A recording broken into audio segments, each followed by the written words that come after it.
हैं हरिद्वार में पूर्व विधायक की बेटी की अश्लील फोटो वायरल करने की धमकी देकर ब्लैकमेल करने वाले आरोपी को पुलिस ने गिरफ्तार कर लिया। सहारनपुर के रहने वाले राघव आनंद नाम के युवक की बीजेपी के पूर्व विधायक की बेटी के साथ साल 2018 में सोशल मीडिया पर दोस्ती हुई थी। पीड़िता ने पुलिस को शिकायत दी और बताया कि आरोपी ने धोखे से उसकी कुछ फोटोज ली और उन्हें एडिट कर अश्लील फोटो में तब्दील कर दिया। अब आरोपी उन्हीं फोटोज को वायरल करने की धमकी दे रहा है और पैसों की डिमांड कर रहा है। पीड़िता की शिकायत पर पुलिस ने रानीपुर कोतवाली में मुकदमा दर्ज किया और आरोपी को गिरफ्तार कर लिया।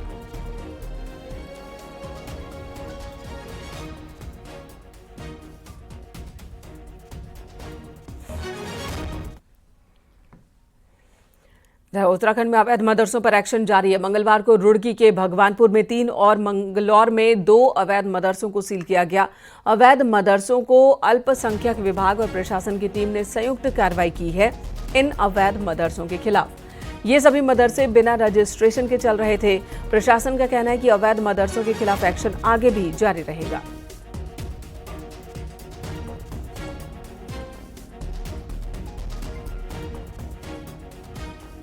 मतलब कि नियम एवं कानूनों के अवहेलना में जो उनके ऊपर सीलिंग की कार्रवाई की गई और जैसे भी जानकारी आती है एग्जैक्ट फिगर जो भी अवैध रूप से मदरसे संचालित हैं उनके खिलाफ कार्रवाई की जाएगी।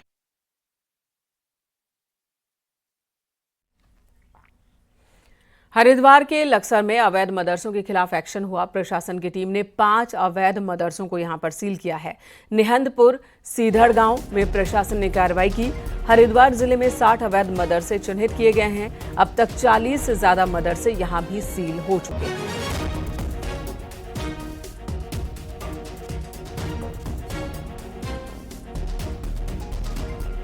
हमने 6 मदरसों का निरीक्षण किया था। उनमें से 5 मदरसों को हमने सील किया है।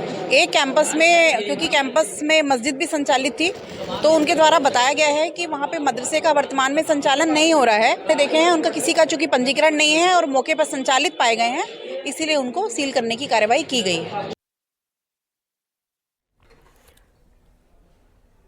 अल्मोड़ा जिले में भी अवैध मदरसों पर एक्शन शुरू हो चुका है। अल्मोड़ा के भिकियासैंण में एसडीएम ने एक मदरसे को सील किया जो अवैध रूप से चल रहा था। मदरसा बिना रजिस्ट्रेशन के ही संचालित हो रहा था। वहीं अब जिले भर में अवैध मदरसों पर अभियान शुरू कर दिया गया है।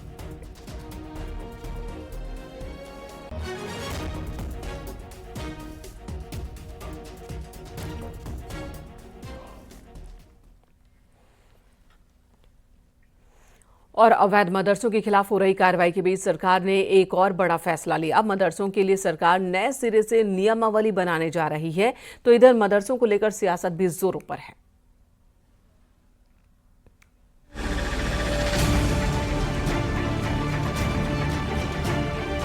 तेरह जिलों वाले छोटे से उत्तराखंड में करीब 150 अवैध मदरसे मंगलवार तक सील किए जा चुके हैं।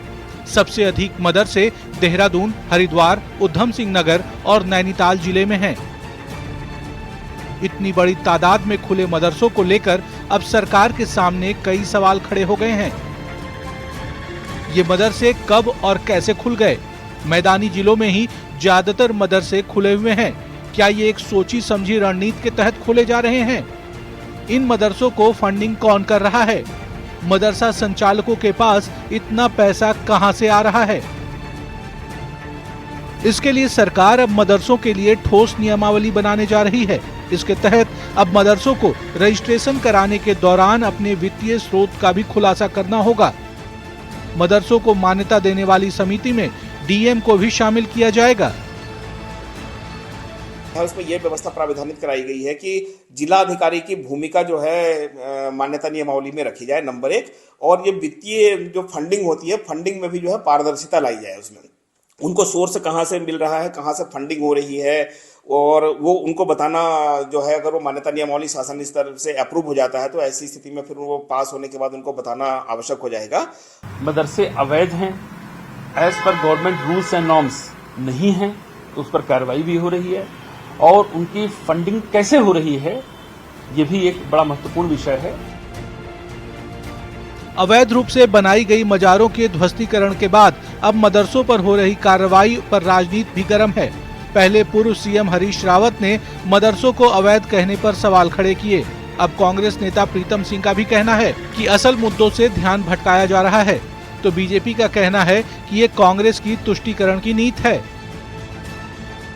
एक ही एजेंडा जो है भारतीय जनता पार्टी के पास रहता है, वो रहता है कि सामाजिक स्वार्थ को किस तरीके से समाप्त किया जाए, खराब किया जाए, उस दिशा में कदम बढ़ाए जा रहे हैं। जो भी मदरसे अवैध रूप से बने हुए हैं, अवैध रूप से संचालित हो रहे हैं, अवैध रूप से फंडिंग से पोषित हो रहे हैं, इन सब कारणों से अगर किसी को रद्द किया गया है, किसी को बंद किया गया है, इस पर कांग्रेस की आपत्ति मुझे समझ में नहीं आती। कांग्रेस जो है अनावश्यक रूप से केवल तुष्टीकरण की राजनीति करने के लिए, उसको पालन पोषण करने के लिए कांग्रेस इस प्रकार की गतिविधियां करती रहती है। मदरसों पर एक्शन पर सियासी ही नहीं कानूनी रार भी शुरू हो गई है। जमीयत उलेमा-ए हिंद ने सुप्रीम कोर्ट में दस्तक दी है, तो हाई कोर्ट में भी एक रिट लगाई गई है। लेकिन सरकार अपने रुख पर अडिग है। सरकार का मानना है कि जो भी नियमानुसार मानकों पर खरा नहीं उतरेगा, उसे हर हाल में कार्रवाई के दायरे में लाया जाएगा। देहरादून से भारती सकलानी के साथ सुनील नौ प्रभात की रिपोर्ट।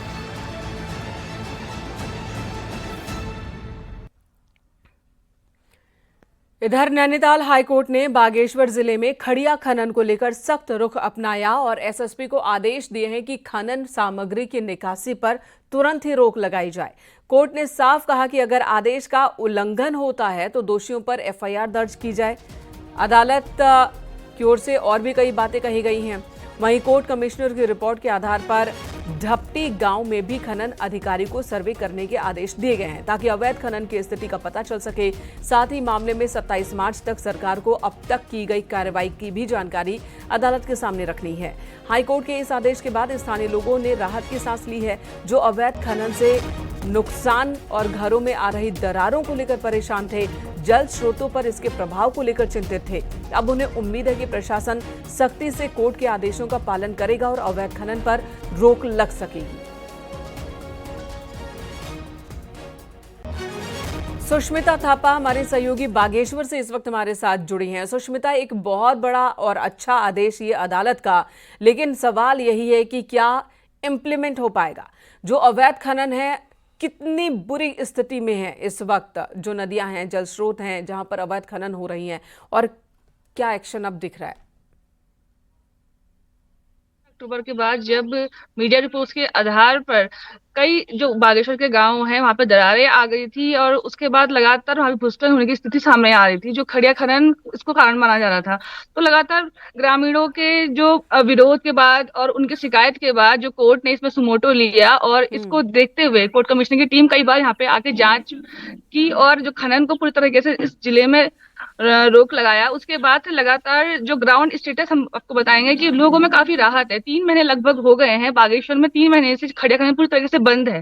सिर्फ खड़िया खनन ही नहीं, स्टोन क्रशर है, नदियों में जो भी खनन होता था वो भी सभी तरह से बंद है। तो बागेश्वर में पूरी तरह से अभी खनन बंद होने से लोगों में काफी राहत भी है, क्योंकि अब बरसात का टाइम आ जाएगा, उसके बाद ही लोगों की दिक्कत बढ़ जाती थी। लेकिन लोगों का कहना है, जो लोग बता रहे हैं कि खनन बंद होने के बाद लगातार लोगों में एक राहत है और उसके बाद उनके स्रोत भी काफी रिचार्ज हुए हैं और 3 महीने में काफी फर्क उनको देखने को मिला है। तो वो लगातार 3 महीने में फर्क देखने को मिला। अगर ये अवैध खनन पूरी तरह से रुक जाए तो सोचिए कितनी राहत होगी। धन्यवाद आपका सुष्मिता इस वक्त पूरी जानकारी देने के लिए।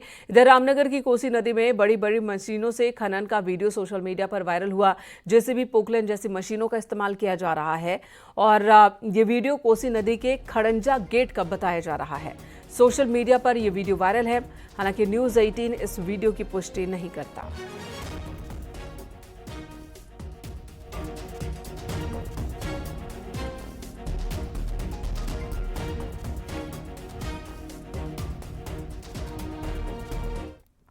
इधर सीएम पुष्कर सिंह धामी मंगलवार शाम दिल्ली पहुंचे, जहां सीएम धामी आज पार्टी के कई नेताओं से मुलाकात कर सकते हैं।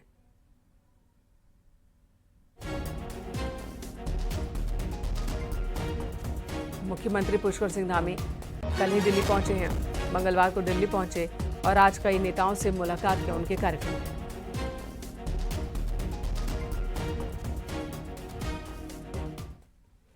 इधर सरकार में दायित्व पाने की इच्छा संजोए बैठे बीजेपी कार्यकर्ताओं का इंतजार अब और बढ़ने वाला है। पार्टी के 2 बड़े नेताओं की अपने परिजनों को दायित्व देने की लालसा कार्यकर्ताओं की राह में रोड़ा बन सकती है। पार्टी हाईकमान ने फिलहाल पूरी लिस्ट को ही होल्ड पर डाल दिया है।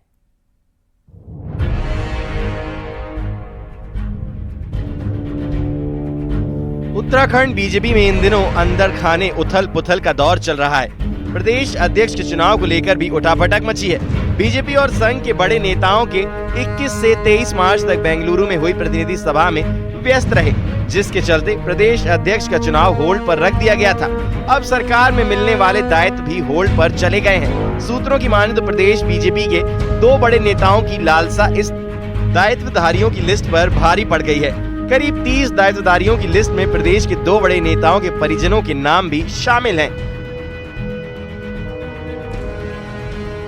ये नेता चाहते हैं कि इन्हें दायित्व मिले, लेकिन राष्ट्रीय संगठन ने यह कहकर ऑब्जेक्शन लगा दिया है कि पहले ये बताएं इनका पार्टी में योगदान क्या है। लिहाजा पूरी लिस्ट को ही होल्ड पर डाल दिया गया है।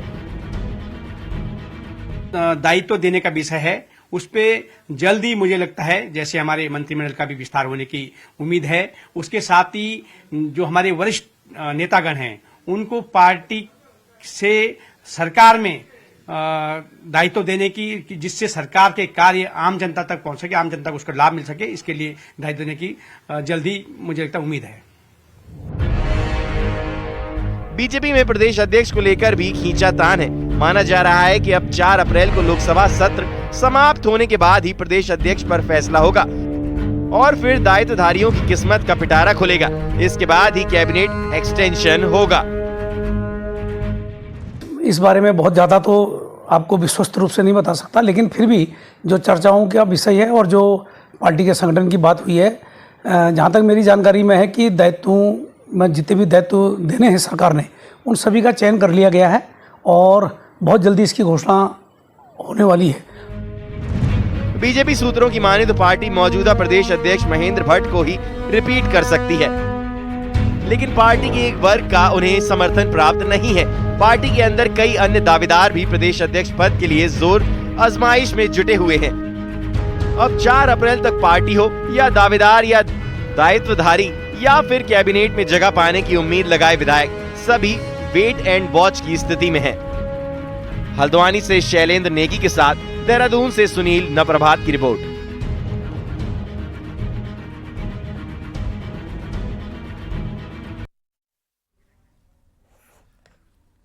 देहरादून से बड़ी खबर, महिला कांग्रेस का प्रदर्शन आज देखने को मिलेगा। दोपहर 12 बजे सीएम आवास कूच करेंगी महिला कांग्रेस की नेता। अलग अलग मुद्दों पर महिला कांग्रेस का ये प्रदर्शन है। महिला अपराध, कानून व्यवस्था, लिव इन पर विरोध प्रदर्शन करने वाली हैं ये सभी कार्यकर्ता। कांग्रेस महिला प्रदेश अध्यक्ष ज्योति रौतेला के नेतृत्व में प्रदर्शन होगा।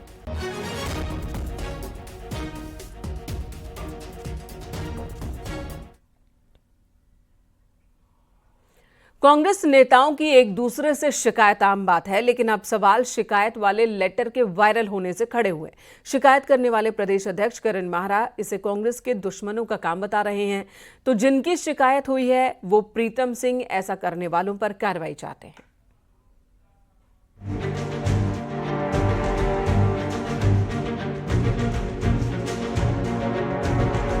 विधानसभा चुनाव में हार के बाद कांग्रेस नेता प्रीतम सिंह ने तब के प्रभारी देवेंद्र यादव पर कई सवाल खड़े किए। उसी से जुड़ी साल 2023 की शिकायत का ये लेटर सोशल मीडिया पर वायरल हो रहा है। लेटर में कांग्रेस प्रदेश अध्यक्ष करण माहरा ने प्रीतम सिंह की शिकायत राष्ट्रीय अध्यक्ष मल्लिकार्जुन खड़गे से की है। लेटर सामने आने के बाद सवाल खड़ा हुआ है कि क्या करण माहरा ने शिकायत करके प्रीतम सिंह का नाम खराब करने की कोशिश की है। लेटर वायरल हुआ तो कांग्रेस प्रदेश अध्यक्ष करण माहरा के सामने सवाल आया कि आखिर 2 साल बाद ये लेटर कैसे, क्यों, कहां से, किसने वायरल किया और क्या सोशल मीडिया में घूम रहा ये लेटर सही है। देखिए, पहली बात तो है कि अगर किसी अध्यक्ष को कोई चिट्ठी लिखनी होगी तो वो बाहर नहीं जाती है। दूसरी बात, अगर करण मेहरा को किसी की शिकायत करनी होगी, मैं इतना बेवकूफ़ नहीं हूँ, मुँह से करूँगा, और सिफारिश करनी होगी तो लिख के करूँगा। ये केवल और केवल ऐसे लोगों का काम है जो कांग्रेस का नुकसान करना चाहते हैं। पर सवाल ये है कि आखिर कांग्रेस का दुश्मन कौन है, जो नहीं चाहता कि कांग्रेस के सब नेता जब साथ दिख रहे हों तब इस तरह का लेटर वायरल कर दिया जाए, जिससे बड़े नेताओं का झगड़ा पब्लिक को पता लगे। प्रीतम सिंह के मुताबिक किसी शिकायत से कोई फर्क नहीं पड़ता, लेकिन लेटर फर्जी है और ऐसे करने वालों पर FIR दर्ज करनी चाहिए। वहीं कांग्रेस के महामंत्री रहे और बीजेपी के हो चुके मथुरा दत्त जोशी लेटर की प्रामाणिकता पर कुछ नहीं बोले, पर शिकायत को कांग्रेस का कलह बताया। अब ये तो इस बारे में अध्यक्ष ही स्थिति स्पष्ट कर पाएंगे, और अगर ये फर्जी पत्र है तो जिन्होंने इसको जो है सोशल मीडिया में डालने का काम किया है तो उनके खिलाफ कार्रवाई करें, FIR उनके खिलाफ होनी चाहिए। और बाकी तो मैं क्या कह सकता हूँ, अगर शिकायती पत्र है सही है गलत है अभी तो अध्यक्ष जी बताएं। अब देखिए, ये तो कांग्रेस पार्टी का अपना अंदरूनी मामला है, कोई चिट्ठी लिखी कि नहीं लिखी, क्या है क्या नहीं है, लेकिन कांग्रेस में ये जरूर एक दूसरे की शिकायत का पुराना प्रचलन है। बड़े बड़े नेताओं की, एक कभी हरीश रावत जी किसी करते हैं, कभी हरीश रावत जी की कोई करते हैं। फिलहाल कांग्रेस नेता प्रीतम सिंह की हाईकमान से शिकायत वाला ये लेटर वायरल है, तो कांग्रेस प्रदेश अध्यक्ष करण माहरा को ये मजबूत होती कांग्रेस के दुश्मनों का काम लग रहा है। लेकिन लेटर फर्जी है या शिकायत, ये अभी भी पार्टी के अंदर चर्चा का विषय बना हुआ है। दीपांकर भट्ट, न्यूज़ 18, देहरादून।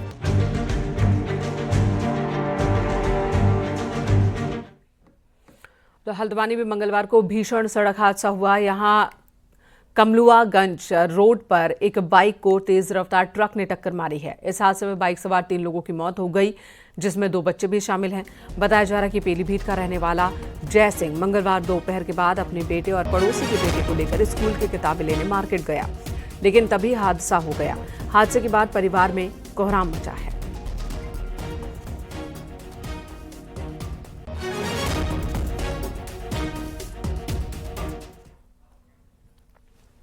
उत्तराखंड में सरकारी कर्मचारी पहाड़ चढ़ना नहीं जानते। पहाड़ी जिलों में ट्रांसफर होने पर वो नेताओं की सिफारिश लगाकर अपनी पोस्टिंग रोक देते हैं और इसके पीछे लचीली ट्रांसफर पॉलिसी को एक बड़ी वजह माना जा रहा है।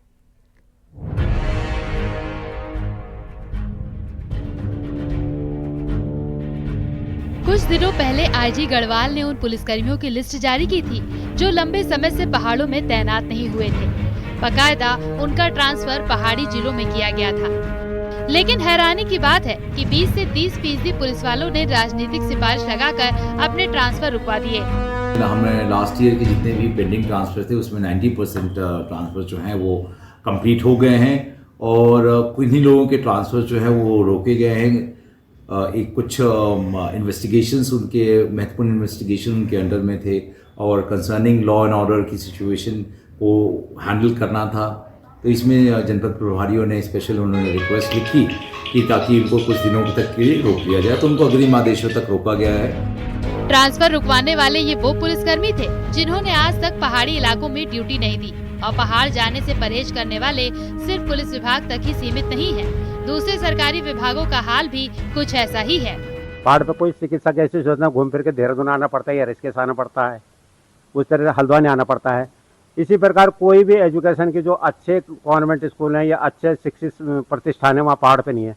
1-2 खोल रखे पहाड़ पे तो नए के बराबर है वहाँ पर से, इसलिए कर्मचारी कभी पहाड़ पे जाने में हिचकिचाता है। वहाँ सरकारी कर्मचारी पहाड़ पर सेवा देने से बच रहा है, लेकिन अब सवाल इस बात का है कि जब सरकारी कर्मचारी पहाड़ पर ड्यूटी देने से परहेज करेंगे तो पहाड़ का विकास कैसे होगा। न्यूज़ 18 के लिए देहरादून से सतेंद्र बर्तवाल की रिपोर्ट।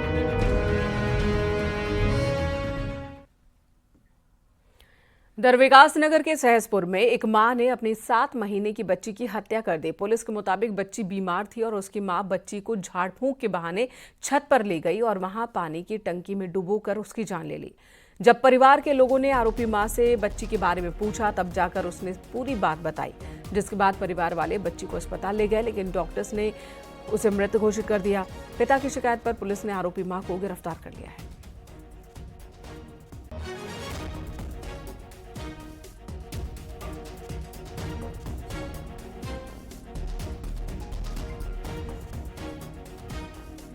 दिनों से बीमार चल रही थी और उसके डॉक्टर और झाड़ फूक आदि भी चल रही थी। वो झाड़ फूक के लिए उसे ऊपर छत पे ले गई और फिर वापस जब आई तो और अपने कामों में लग गई। जब से काफ़ी पूछताछ के बच्ची के संबंध में पूछा गया तो फिर वो बच्ची पानी की टंकी में मिली।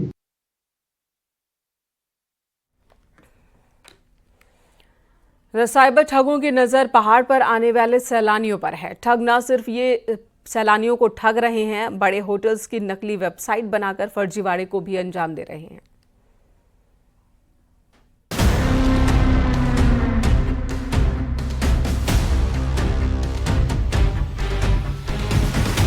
पहाड़ों में पर्यटन सीजन शुरू होते ही साइबर ठग भी एक्टिव हो गए हैं।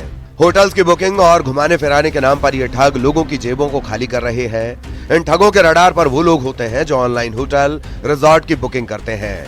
वहीं नैनीताल के होटल्स में हो रही आए दिन बुकिंग के नाम पर ठगी से होटल कारोबारियों ने कार्रवाई की मांग उठाई है। ये लोग हमारी फेक वेबसाइट, फ्रॉड वेबसाइट्स बना रहे हैं और इनकी वेबसाइट्स में बुकिंग्स जा रही हैं और टूरिस्ट यहाँ पे आके फिर होटल में बहुत परेशानी क्रिएट करता है और उसे लगता है कि पुलिस और होटल वाला दोनों मिले हुए हैं। तो इस पे स्टेप लेने की बहुत आवश्यकता है। इन साइबर ठगों का जाल कुछ ऐसा है कि पुलिस के लिए भी ये चुनौती बने रहते हैं। लेकिन इस बार के पर्यटन सीजन के लिए पुलिस ठगों पर नकेल कसने का दावा कर रही है और बाकायदा इसके लिए तैयारी भी की जा रही है। इस टूरिस्ट सीजन में हमारा प्रयास रहेगा जो कंप्लेंट हमारे पास आई उस पर त्वरित कार्रवाई जरूर हो, लेकिन साथ साथ अगर ऐसी कुछ फेक वेबसाइट्स चल रही हों हम उनको आइडेंटिफाई करके जनता को अवगत कराएं कि इन फेक वेबसाइट्स के झांसे में नहीं आए। साथ साथ अपील जनता से रहेगी कि वो भी अलर्ट रहें और गवर्नमेंट की वेरीफाइड वेबसाइट्स के माध्यम से ही हेली बुकिंग्स की कराएं। बहरहाल साइबर ठगों से न सिर्फ हम लोग परेशान हैं बल्कि अधिकारियों को भी इन ठगों ने चूना लगाया है। वहीं पुलिस लोगों से अलर्ट रहने की अपील के साथ साथ वेरीफाइड साइट से ही होटल्स की ऑनलाइन बुकिंग करने की अपील कर रही है। न्यूज़ 18 के लिए नैनीताल से वीरेंद्र बिष्ट की रिपोर्ट।